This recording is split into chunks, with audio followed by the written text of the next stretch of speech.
I accept my self. हम अक्सर अपने आसपास के लोगों से ये उम्मीद करते हैं कि वो हमारी बातों को, हमारी एक्टिविटीज़ को, हमारी हर कमी को, हमारे हर फ्लॉज़ को एक्सेप्ट करें। बट आपको नहीं लगता कि हम कई बार अपने ही फ्लॉज़ को या अपनी ही कमियों को खुद से एक्सेप्टेंस नहीं देते हैं? और यही रीज़न होता है कि ज़रा सा भी कोई पिन पॉइंटेडली हमसे कोई बात कहता है तो हमें वो बातें बुरी लग जाती हैं। जो बातें बुरी लगती हैं वो लगना लाजमी है, लेकिन कहीं ना कहीं पे उससे अपने कॉन्फिडेंस को बिल्कुल नीचे गिरा लेना, अपनी विल पावर को एकदम डिग्रेड कर लेना, वो ठीक नहीं है।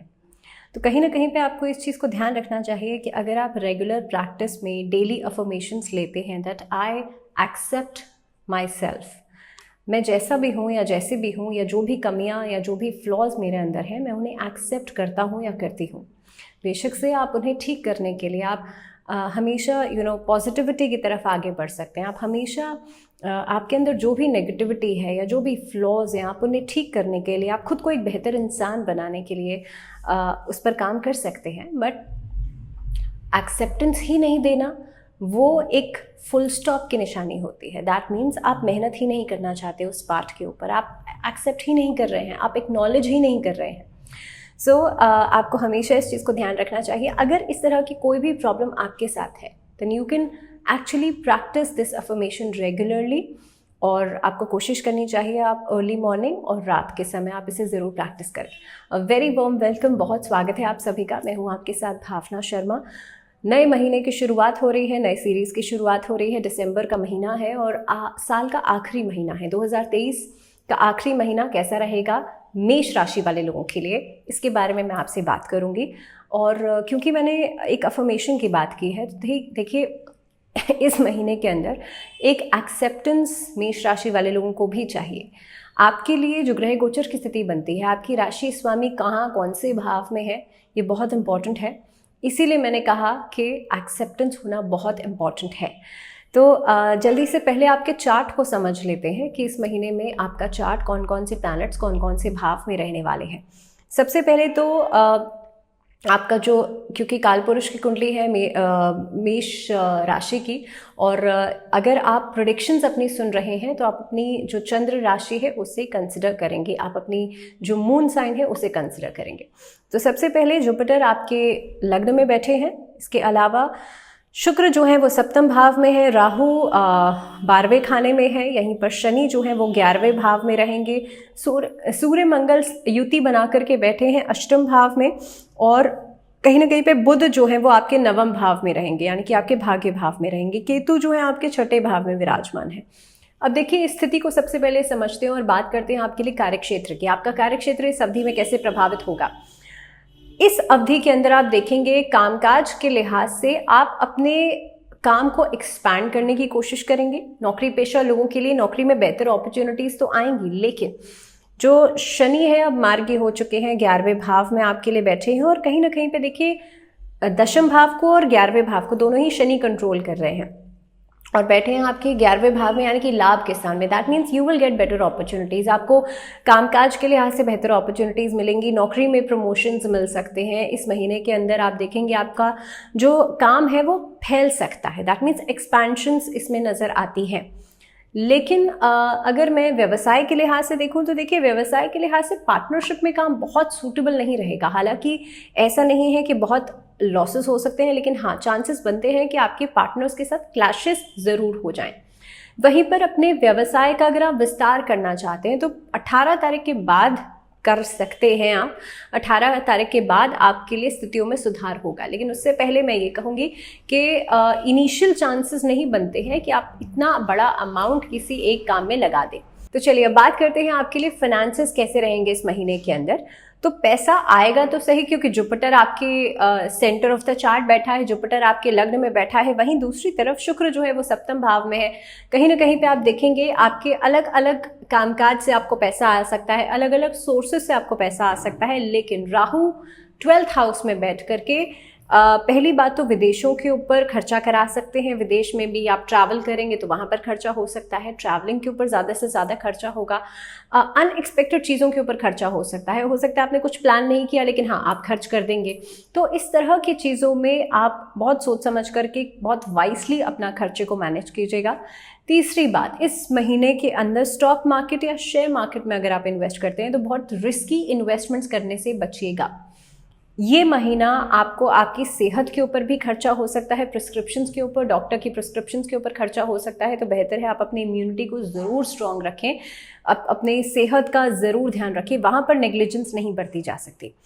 अब यहाँ पर देखिए इन्वेस्टमेंट प्लान्स नज़र आते हैं, लेकिन प्रॉपर्टी में इन्वेस्ट करने से बचेगा, प्रॉपर्टी के खरीद और बेच करने से बचेगा। वहाँ पर चांसेस हैं कि आपका पैसा ब्लॉक हो जाए या कहीं ना कहीं पे लॉस हो जाए। अब अगर मैं बात करूं आपके लिए सेहत के लिहाज से, तो देखिए सेहत के लिहाज से क्योंकि लग्न के स्वामी जो आपकी राशि स्वामी है वो बैठे हैं अष्टम भाव में सूर्य के साथ। अष्टम भाव में सूर्य के साथ, और सूर्य की जो स्थिति बनती है वो लगभग 16 तारीख तक बहुत अच्छी नहीं है। लगभग 16 या 17 में सूर्य ट्रांजिट करेंगे तो तब तक बहुत अच्छी नहीं बनी हुई है। और सूर्य जो है वो पंचम भाव के स्वामी है। तो यहाँ पर स्टमक रिलेटेड प्रॉब्लम्स जो है वो परेशान कर सकती हैं। इस अवधि के अंदर आपकी इम्यूनिटी जो है, आपकी जो प्रतिरोधक क्षमता है वो कमज़ोर हो सकती है, जिसके कारण छोटे मोटे इन्फेक्शंस, किसी तरह के बैक्टीरियल इन्फेक्शंस परेशान कर सकते हैं। तो सीजनल जो चेंजेस हो रहे हैं उसका तो आपको एहतियात बरतना ही है, लेकिन साथ ही साथ में खान पीन में भी आपको बहुत ज़्यादा सतर्क रहना है। बहुत ज़्यादा इस महीने में बाहर का खाना, जंक फूड, इन सब चीज़ों को अवॉइड कीजिएगा। खास तौर पर जो घर में छोटे बच्चे हैं उनको आप लोग उनकी सेहत का ज़रूर ध्यान रखिएगा। इसके बाद अब मैं अगर बात करूं आपके लिए रिलेशनशिप्स की, दाम्पत्य जीवन की बात करी जाए तो देखिए सप्तम भाव में शुक्र की उपस्थिति बनती है। आपके लग्न भाव में यहाँ पर बृहस्पति विराजमान है। तो दाम्पत्य जीवन में स्टेबिलिटी, एक कंपैटिबिलिटी बहुत बढ़िया नज़र आती है। इस महीने से आप किसी को शादी के लिए प्रपोज कर सकते हैं। ये महीना हो सकता है शादी की डेट्स फाइनलाइज हो सकती हैं। पेरेंट्स की रजामंदी से आप लोग बातचीत कर सकते हैं। इस महीने में आप एक कोर्टशिप को एंजॉय कर सकते हैं। इस महीने के अंदर आपस में जो तालमेल है वो बहुत अच्छा बनता हुआ नज़र आता है आपस में हस्बैंड वाइफ के बीच में। और काफ़ी हद तक आप देखेंगे पुराने डिस्प्यूट्स जो भी चल रहे थे वो सॉर्ट आउट होते हुए नज़र आते हैं। सो इन ऑल रिलेशनशिप्स के लिहाज से बहुत बढ़िया रहेगा। दूसरी बात यह है कि ये महीना क्योंकि शुक्र बैठे हैं आपके सप्तम भाव में, तो एक रोमांस जो है वो बढ़ता हुआ नज़र आ रहा है इस महीने के अंदर। एंड सेकेंडली आप अपने पार्टनर्स को, स्पेशली मेल्स जो है वो फीमेल्स को गिफ्ट दे सकते हैं। काफ़ी हद तक आप उनको चार्म कर सकते हैं। तो इस तरह की जो परिस्थितियां हैं वो आपके रिलेशनशिप को और भी ज़्यादा ब्यूटीफुल बनाती हुई नज़र आती हैं। आगे बात करें अगर पारिवारिक जीवन की, तो देखिए पारिवारिक जीवन के लिहाज से ये जो महीना रहने वाला है यहाँ पर आपके लिए क्योंकि अष्टम भाव में सूर्य मंगल की स्थिति बनती है, यहाँ पर पिता के साथ नोकझोंक हो सकती है। कोई ऐसे खासी फैसले अगर आप करने के बारे में सोच रहे हैं तो वो आपके जो घर परिवार के लोग हैं उनकी रजामंदी से कीजिएगा, नहीं तो किसी न किसी बात को लेकर के वाद विवाद उठ सकता है। प्रॉपर्टी में डिस्प्यूट्स को लेकर के कई सारे मुद्दे ऐसे उठ सकते हैं। अगर कोर्ट कचहरी का कोई मामला चल रहा है तो वहाँ पर बयानबाजी हो सकती है। इस अवधि के अंदर पुलिस या कोर्ट कचहरी के मामलों में बहुत ज़्यादा खुद को ड्रैग नहीं कीजिएगा। आप कोशिश ये करें कि बहुत वाद विवाद में पड़ने की कोशिश आप नहीं करें। इसके अलावा अगर पार्टनरशिप में या फैमिली कोई बिजनेस करते हैं तो वहाँ पर भी पैसों के लेन देन में सतर्कता ज़रूर बरतें। पैसे का इधर उधर रख देना, खो जाना, कोई डॉक्यूमेंट का इधर उधर खो जाना, ये भी एक परेशानी का कारण हो सकता है। अब बात करते हैं स्टूडेंट्स की, यानी कि एजुकेशन के लिहाज से ये महीना आपके लिए कैसा रहेगा। तो देखिए आपके लिए लग्न में जुपिटर बैठे हैं। दैट मीन्स आपकी जो नॉलेज है उसको देख करके लोग आपसे आकर्षित हो रहे हैं, उसको देख करके आपको काम मिलेगा, उसको देख करके कहीं ना कहीं पे आपका जो बातों की साख है, आपकी बातों की इंपॉर्टेंस है वो बढ़ेगी। तो जो बच्चे कॉम्पिटिटिव एग्जाम्स देने की तैयारी कर रहे हैं उनके लिए ये महीना बहुत बढ़िया रहने वाला है। जुपिटर लग्न में है, बहुत बढ़िया रिस्पॉन्सेज आपको मिलेंगे। दूसरी बात, सूर्य मंगल एक साथ बैठे हैं तो थोड़ा सी एडमिनसी आ सकती है। सूर्य मंगल अष्टम भाव में है तो कहीं ना कहीं पे सेहत तो परेशान कर ही रही है, जिसका असर आपके एजुकेशन के ऊपर पड़ सकता है, जिसका असर आपके एकेडमिक्स के ऊपर पड़ सकता है। क्योंकि देखिए पंचम भाव के स्वामी है सूर्य और वो बैठे हैं 8th हाउस में, तो कहीं ना कहीं पे यहाँ से प्रॉब्लम्स आती हुई नजर आती हैं। पंचम भाव शिक्षा का भाव भी है, तो शिक्षा के बीच में परेशानियाँ आपकी सेहत की वजह से आ सकती हैं। दूसरी बात, आप अगर कोई डिसीजन लेने के बारे में सोच रहे हैं तो आपका थॉट प्रोसेस थोड़ा सा डिस्टर्ब हो सकता है। यहाँ पे राहु 12th हाउस में बैठे हैं।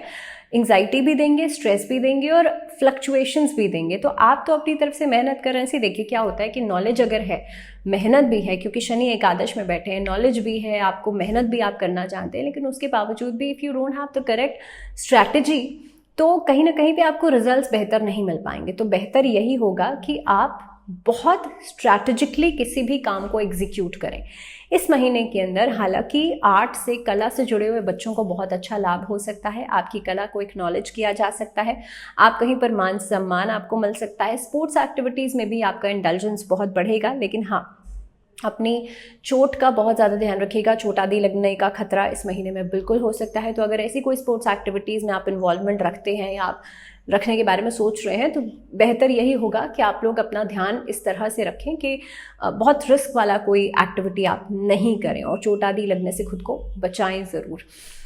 इस महीने के अंदर अगर मैं उपाय की बात करूं तो देखिए, पहली बात तो ये है, राहु केतु के मंत्रों का जाप करना बहुत ज़्यादा ज़रूरी है। राहु 12वें भाव में बैठे हैं, केतु 6ठे भाव में बैठे हैं।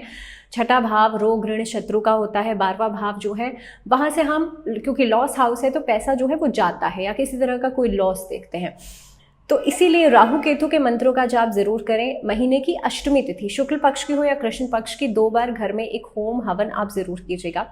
दूसरी बात, सूर्य मंगल एक साथ बैठे हैं तो देखिए, मंगल के लिए आपको मंगलवार और शनिवार 2 दिन आपको सुंदरकांड का पाठ करना है। दूसरी चीज़, सूर्य अष्टम भाव में बैठ करके कॉन्फिडेंस पर भी एक चोट कर सकते हैं, कॉन्फिडेंस को भी परेशान कर सकते हैं, वहाँ पर भी डिस्टर्ब रहेंगे आप लोग। तो कहीं ना कहीं पे हो सकता है लो कॉन्फिडेंस या फिर विल पावर में कमी होना। इसीलिए मैंने शुरुआत में कहा था कि that you are accepting, you should accept yourself. तो इसके लिए सूर्य के मंत्रों का जाप जरूर करें। ओम आदित्याय नमः, ओम भास्कराय नमः, ओम घृणी सूर्याय नमः, इन मंत्रों का जाप आप कर सकते हैं। तांबे के लोटे से सूर्य को अर्घ दें, ये खास उपाय है जो कि आप इसके लिए कर सकते हैं। तो इस महीने के लिए फिलहाल मेष राशि वाले लोगों का राशिफल था ये। अगली वीडियो में बात करेंगे हम टॉरस यानी कि वृषभ राशि। लेकिन अगली वीडियो तक ढेर सारा ध्यान रखिए। फिलहाल मुझे दीजिए इजाज़त और जुड़े रहिए चैनल के साथ। नमस्कार।